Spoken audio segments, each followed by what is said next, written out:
नल जल योजना के अपार सफलता मिलने के बाद नीतीश कुमार जी के द्वारा झंझारपुर में शुरू किया गया सबसे पहला जल निकासी बोरिंग योजना। आप अभी मधुबनी न्यूज़ देख रहे हैं। मधुबनी न्यूज़ को यूट्यूब पर सब्सक्राइब करें, फेसबुक पर लाइक और फॉलो करें। साथ ही मधुबनी न्यूज़ से जुड़े रहें ताकि हम अपने क्षेत्र और अपने क्षेत्र के आसपास की सभी जगहों की जो ताज़ा खबर है वो आप तक सबसे पहले पहुंचा सकें। अभी ये तस्वीर झंझारपुर के नवटोल गुमटी से देख रहे हैं, जहां नीतीश कुमार जी के द्वारा की जल निकासी बोरिंग योजना की शुरुआत की गई है, जिसका प्रारंभ जो शुभारंभ होता है वो झंझारपुर से हुआ है। मधुबनी जिला में अवस्थित एक झंझारपुर शहर, जिसकी दयनीय स्थिति हम आपको आज दिखा रहे हैं। झंझारपुर और झंझारपुर के लोग किसी भी चीज़ से वंचित नहीं हैं। अगर कोई चीज़ प्रारंभ किया जाता है नीतीश कुमार जी के द्वारा तो वो सबसे पहले इस जगह को ही मिलता है।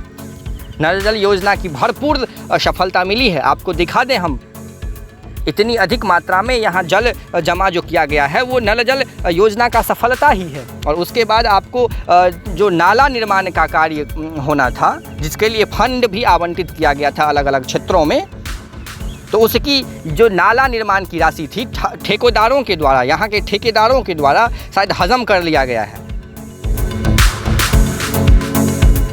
आप देख सकते हैं कि ये बोरिंग करोड़ों की लागत लगा करके इस जगह पर बोरिंग निर्माण का कार्य किया गया, जिससे इस वर्ष बारिश के दौरान, बरसात के समय में झंझारपुर में पानी की समस्या उत्पन्न ना हो, जल जमाव की समस्या ना हो। लेकिन झंझारपुर के निवासी किसी भी चीज़ से अब वंचित नहीं रह गए हैं। इतनी असीम कृपा है मंत्रियों का और खास करके नीतीश कुमार जी का, या फिर जो हमारे विधायक हैं उन लोगों का असीम कृपा है। झंझारपुर में एक पोस्ट डाल देते हैं फेसबुक पे, ट्विटर पे, और उन लोगों को लगता है, जो खास करके फेसबुक और ट्विटर पे पढ़ लेने से सभी का कष्ट का निदान हो जाता है। लेकिन ज़मीनी हकीकत जो है वो आप इस वीडियो में देख सकते हैं। किस प्रकार से यहाँ लबालब पानी भरा हुआ है। 4 फीट ऊंचा है ये रोड से, मेन सतह से ये लगभग 4 फीट 3.5 फीट की हाइट पे ये नाला बना हुआ है। इतना हाइट का ये नाला है, फिर भी आप देख सकते हैं जो ये भर गया है, पूरा एक समान हो गया है नाला। पता नहीं चल रहा है, जो अगर अब बारिश हुई तो नाला भी डूब जाएगा उस पानी में। तो इस नाला को बनाने से क्या फ़ायदा, झंझारपुर के निवासी को क्या फ़ायदा मिला इस नाला बनाने से? इस प्रकार का नाला योजना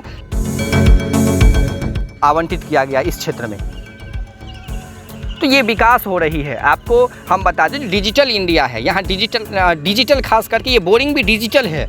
ऑटोमेटिक इसमें से पानी जो है निकलता रहता है। बरसात के समयों में किसी भी प्रकार की दिक्कतें जो है वो नहीं आती है झंझारपुर के लोगों को।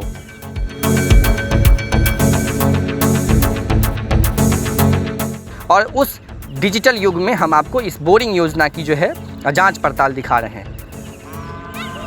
आप देख सकते हैं जो किस प्रकार से इस जगह पर पानी लगा हुआ है और लोगों को काफ़ी कठिनाइयों का, काफ़ी दिक्कतों का जो है सामना करना पड़ रहा है। परंतु सभी मंत्री हों या ठेकेदार हो या फिर जो लोग हैं इससे जुड़े हुए, इस नाला निर्माण कार्य से जुड़े हुए या इस क्षेत्र से जुड़े हुए, सभी इससे अपना पल्लू झाड़ लेते हैं। किसी को इस क्षेत्र से लेना देना नहीं है।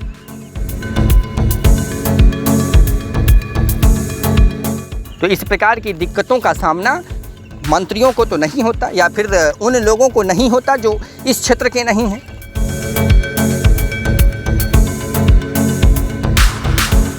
तो ये आज हम आपको झंझारपुर की जो है मार्केट RS बाज़ार की वहाँ की तस्वीर दिखा रहे हैं अपने YouTube चैनल की मदद से। आप अभी मधुबनी न्यूज़ देख रहे हैं। मधुबनी न्यूज़ से जुड़े रहिए ताकि हम इसी प्रकार की न्यूज़ जो है आप तक पहुँचाते रहें, इसी प्रकार की खबर आप तक पहुँचाते रहें। काफ़ी कष्ट होता है उस समय लोगों के मन में जब इस प्रकार की चीज़ें देखने को मिलती है। स्मार्ट सिटी के नाम पर करोड़ों की लागत से निर्माण किया गया ये नाला अब पहली बारिश में ही टूटना शुरू हो चुका है। उम्मीद करता हूँ जो जल्द से जल्द झंझारपुर के लोगों को जल जमाव की समस्या से निदान मिलेगा और यहाँ के मंत्रीगण हों या फिर यहाँ के जो कर्मचारी हैं जो उस पद पर पदस्थापित हैं, वो लोग जल्द से जल्द इस समस्या का निदान करें। धन्यवाद। आप मधुबनी न्यूज़ देख रहे हैं। इसी प्रकार की न्यूज़ के लिए हमारे चैनल मधुबनी न्यूज़ को सब्सक्राइब करें, यूट्यूब पर, फेसबुक पर लाइक और फॉलो करें। धन्यवाद।